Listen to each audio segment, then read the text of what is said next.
Are you actually talking?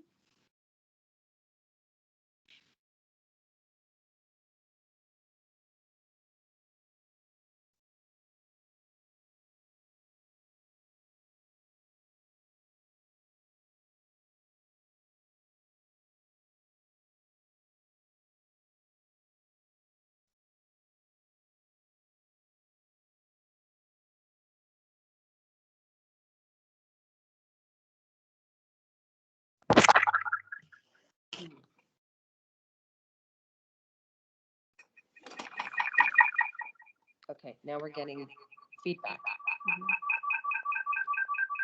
Turn your volume down.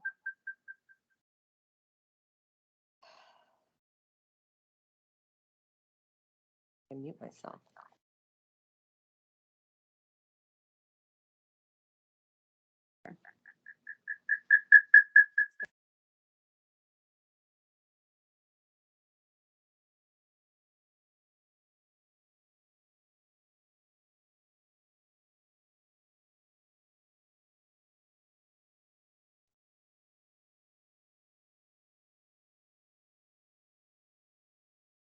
Are you? Can people hear me through you? Mhm. No? Okay. We can set this up here. Now I'm in two places. Okay. Good evening. Sorry for our technical problems this evening. Um, anyway, my name is Amy Allen. I've been a teacher for 10 years, and I want to speak to you tonight about the third year of kindergarten, Montessori, and why that third year is so important. Um, the third year of kindergarten is truly a special year. Montessori itself, the Montessori primary program, is a holistic curriculum that meets a wide range of development needs from 2.5 to 6 years old. So by the time a Montessori child is 5 years, they have spent a lot of time doing practical life lessons. They've spent time in Montessori sensorial area, developing independence and refining those fine motor skills and developing a level of focus. They've learned how to sequence at 5. They've pretty much in general learned how to sequence and follow multiple steps and listen to direction. The typical 5-year-old can focus, select their own work, and complete a full work cycle. In the 5-year-old year becomes so important because they're ready to move on to more expanded lessons. In general, because of their time in the other areas of the class and because of their age, their bodies have settled down and their fine motor skills are ready to go. They're ready for the 5-year-old lessons. Typically, these are more advanced math lessons that involve multiple steps and multiple concentration. They're also at 5 much more socially aware, and they're aware of the world we live in. Kindergarten in a Montessori class is the kind of they're excited. They have a new level of awakening, and they sort of have the world is their oyster, really, in the Montessori classroom because they're free to choose lessons on their own. They're free to explore on their own. And like I said, this 5-year-old has a greater level of concentration, so the Montessori works become more appropriate to that level. Some of the more advanced lessons that you may see a 5-year-old doing is 4-digit numbers, adding 4-digit numbers, division. We even start exploring grammar, capitalization, writing, and even creative writing. But we'll get more into the specifics of that in later parent ed nights. We're going to go into the specific of lessons. Sorry, a little distracted here. The kindergarten year becomes a rite of passage for the child. They become the leaders and the mentors of the classroom. They are looked up to by their younger peers. That third year, kindergartners gain confidence. in helping other children learn how to zip their jacket, how to do the pink tower, how to even learn their letter sounds.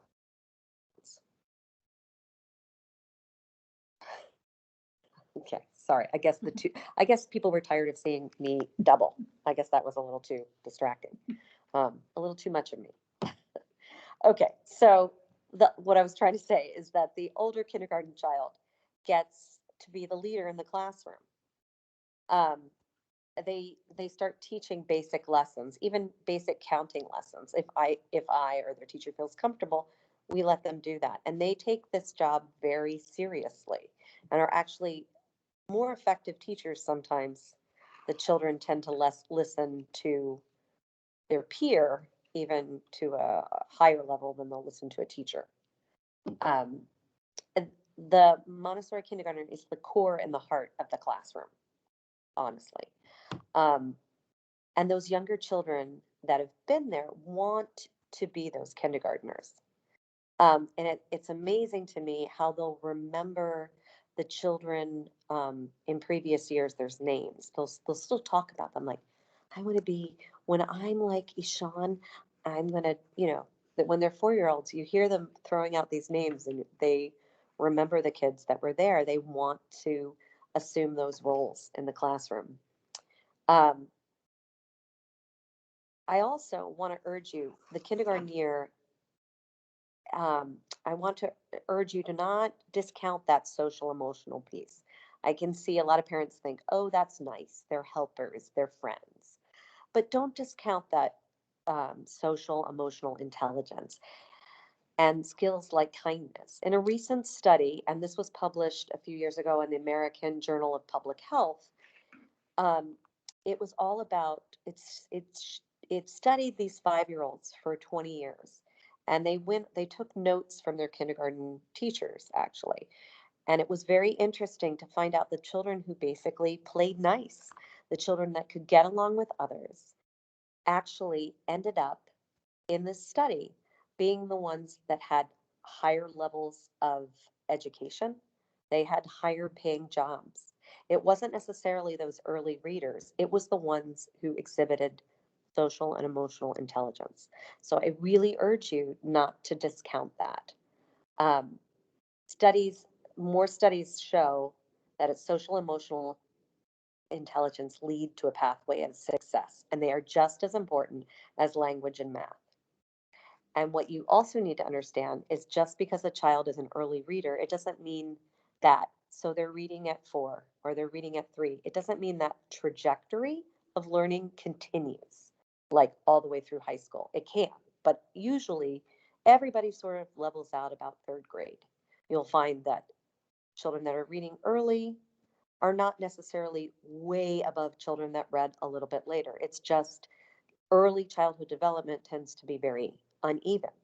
People learn at different rates. Children walk at different times. It's the same thing in gaining competence in language and math.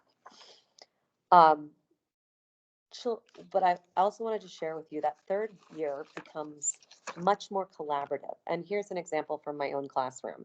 And I wasn't expecting this sort of this project that we started um, took on a life of its own.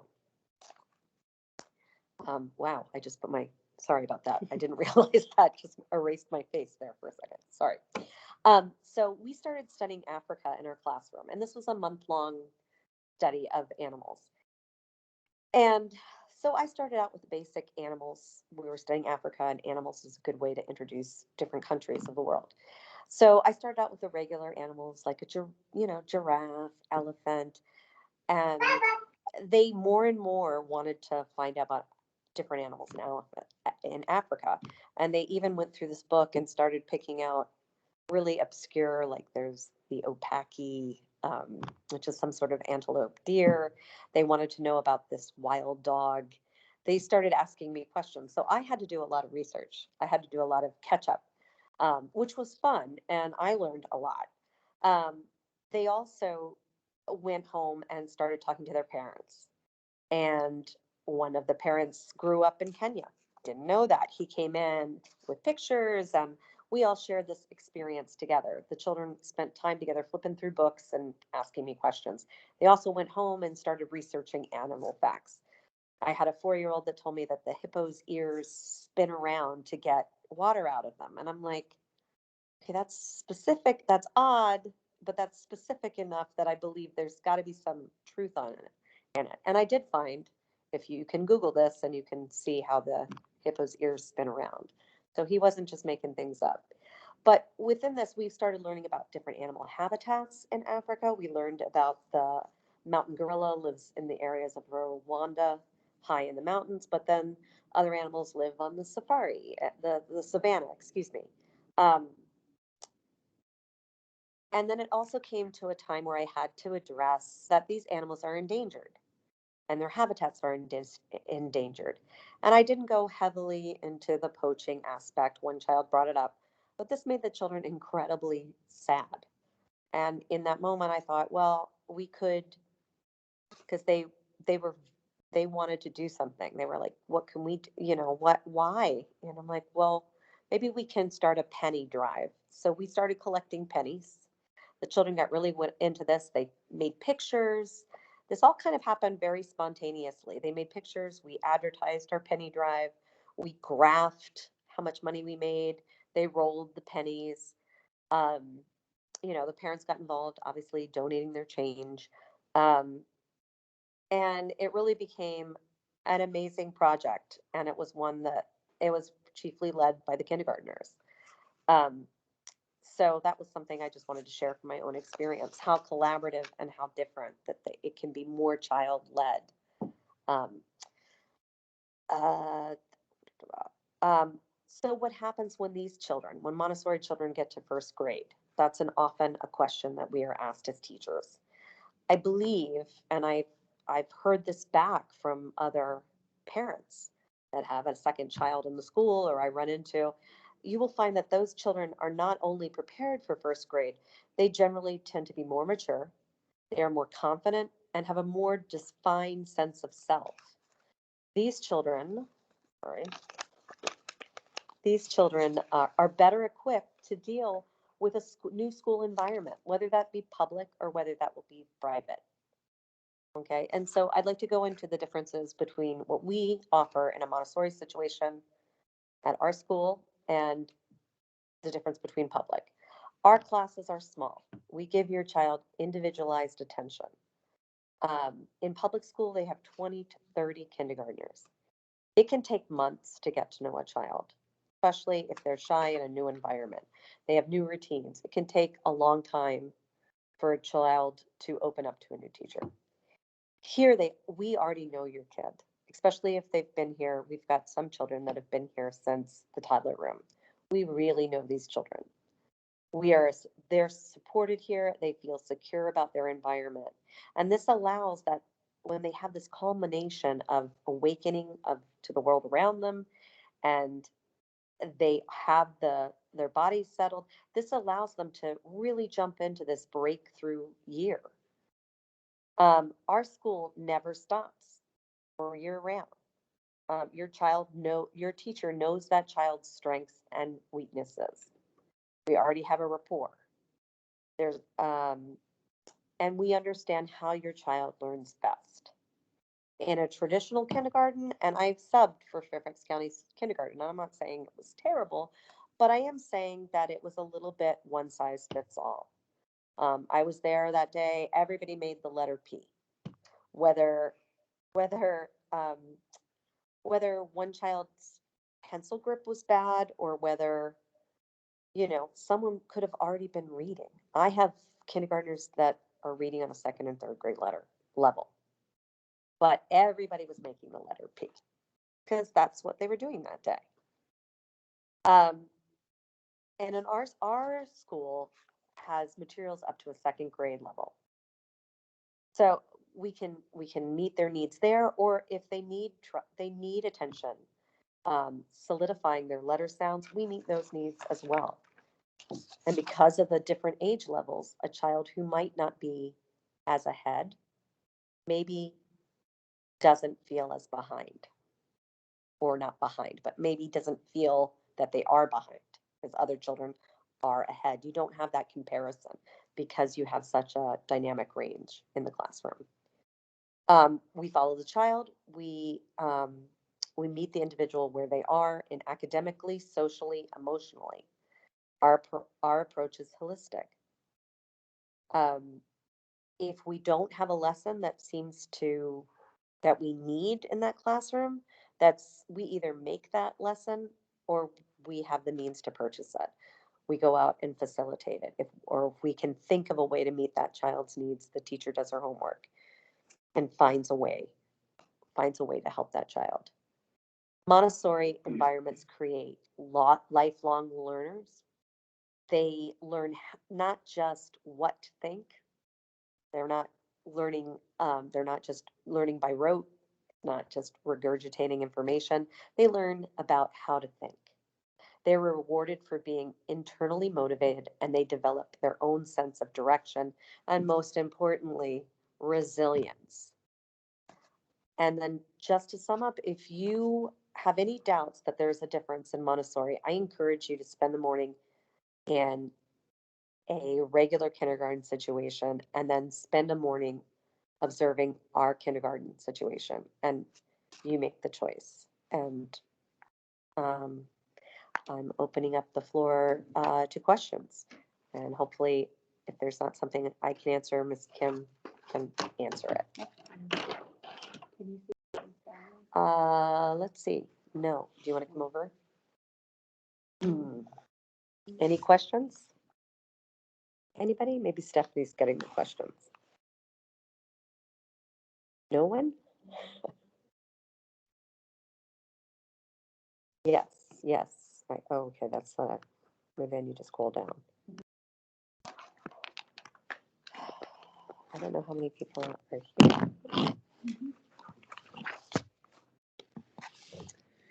Oh, here we go. Okay. No. Sorry.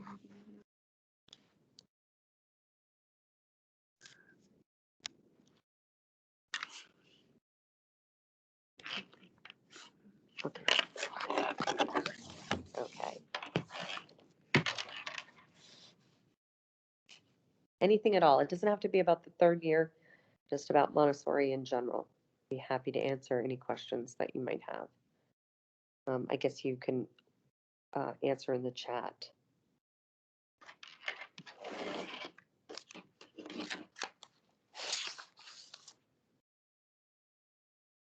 I have a question. So this is Rula Manazara. My son is in the Villa Montessori of Leesburg.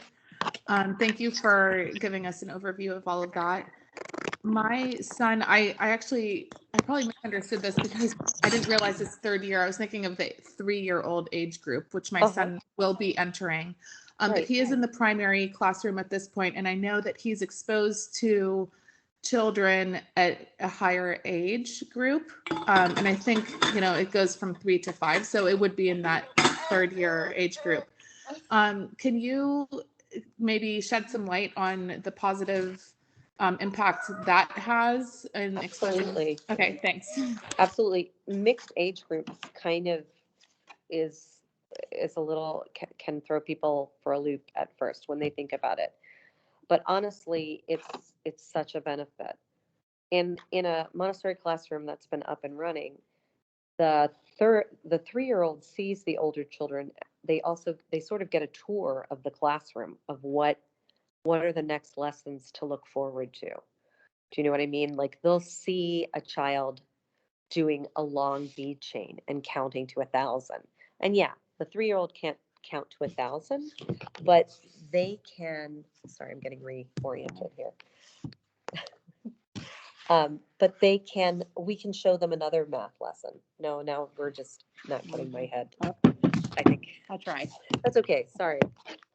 The 3-year-old gets a tour of the classroom, like I'm saying. So when they want to do a bead chain to 1,000, we can alternatively pick out. We can't do those beads yet, but we can do the beads that are 1 to 10. Would you like to see those? And usually the answer is yes. So there's something else that we find that they can do. it's also usually those older kids, you know, who usually become those leaders. So they are the ones that are going to, they can even show them those first few basic lessons.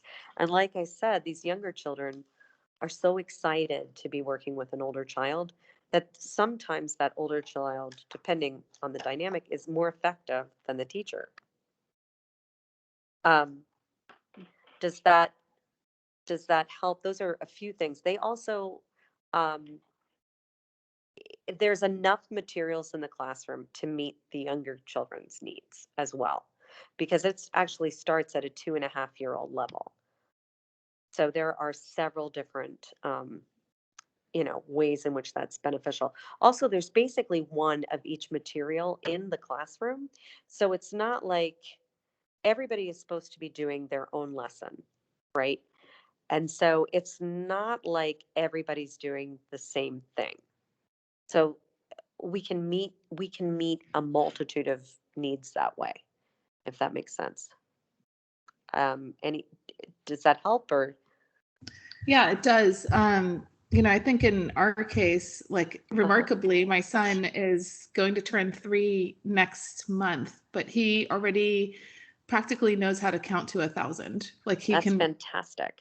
but on the flip side, it's like his language development hasn't gotten to the level that I think that he necessarily understands the level that the 5-year-olds are working Right. on. Well, So, sometimes, do you have any tips on that? well, I do think that being around older children that are that's another advantage of having those 5-year-olds in there, because the 5-year-olds are more social and more chatty, and they are talking, probably talking a little too much sometimes, but they are talking. And so they're hearing in that setting, he's going to be exposed to more language from the children around them. And they really do absorb language from their classmates. So much faster. I had a child that didn't speak at all at the beginning of the year. He's only spoke Korean midway through the year. All of a sudden, we were going to nap. That's when he decided to share that he had learned to speak. Sorry. We're going to nap when he needs to lie down, and suddenly he starts speaking in complete sentences. And I'm like, okay, this is great, but why now? Like, this is not a good time. I need you to be quiet.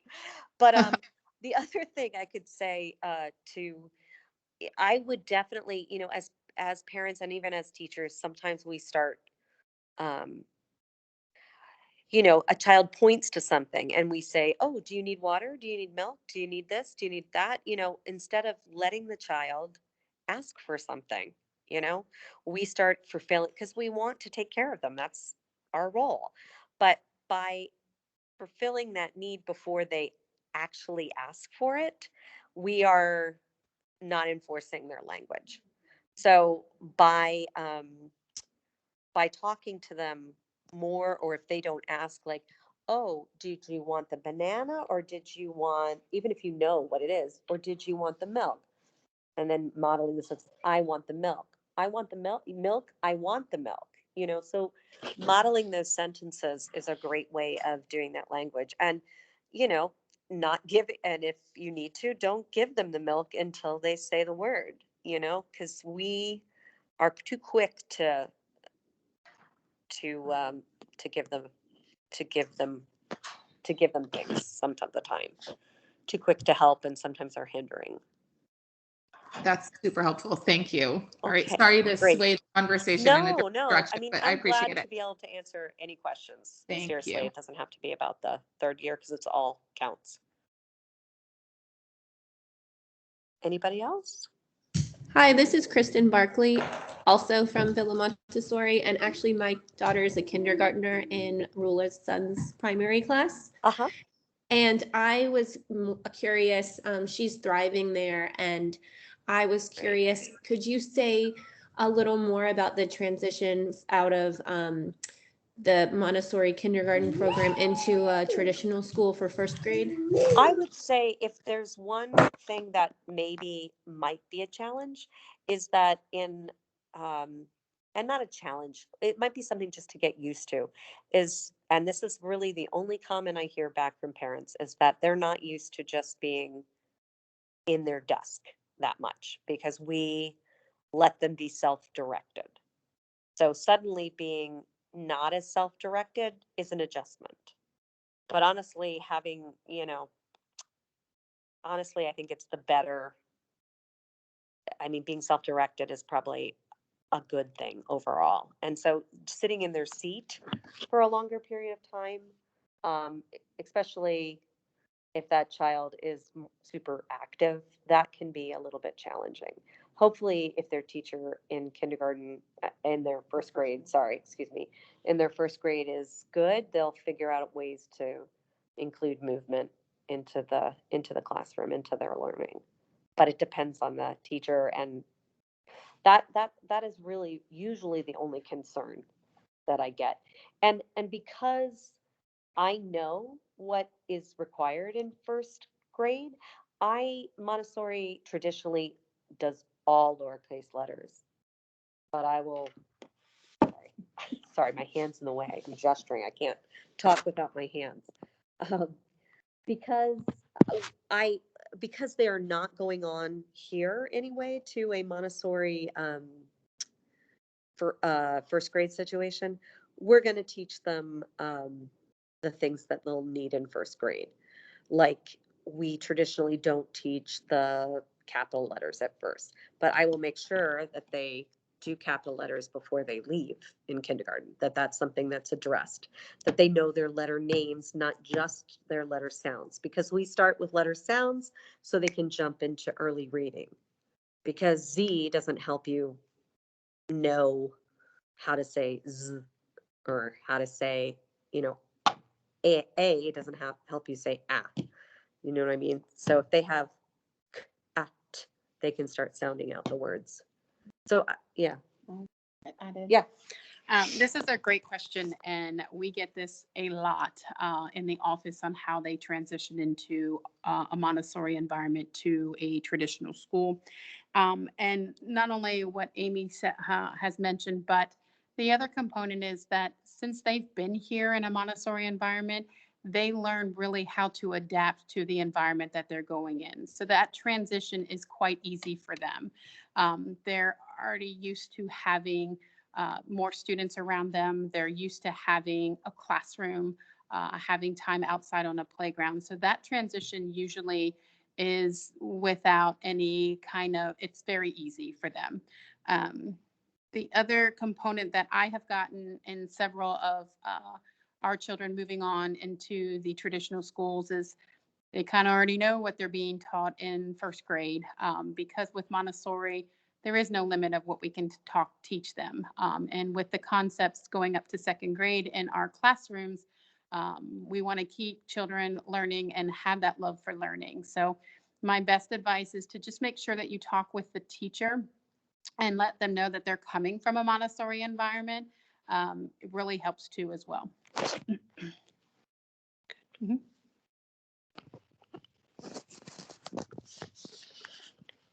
Any other thoughts? Hi, this is Manali. My son, he is in Villa Montessori, Uh-huh.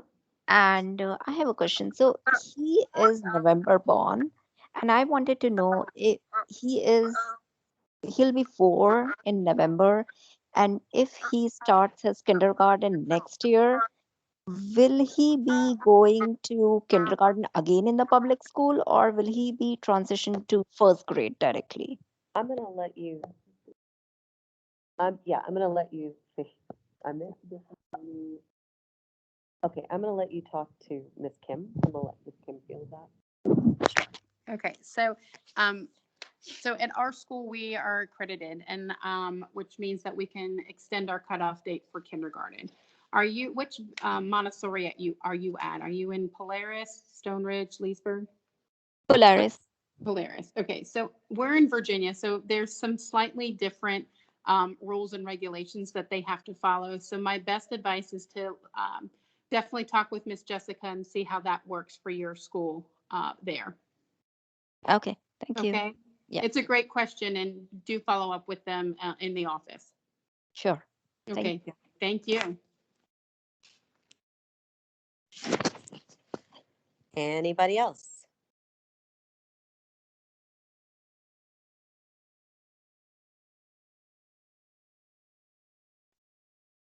All right. Okay, well, I thank you, and we're going to have further parent education nights that will go into specific lessons in more detail Wow. throughout the year. Yeah. So So if they have any other questions, please. that's right. Any other questions, please direct them to your director or, you know, I always can talk about Montessori that I love too much, as Miss Kim's like, okay, Amy, we get it. Yeah, you made your point. All right. So thank you. You all have a good evening. Thank you for joining us. Good night. Thank you, Amy.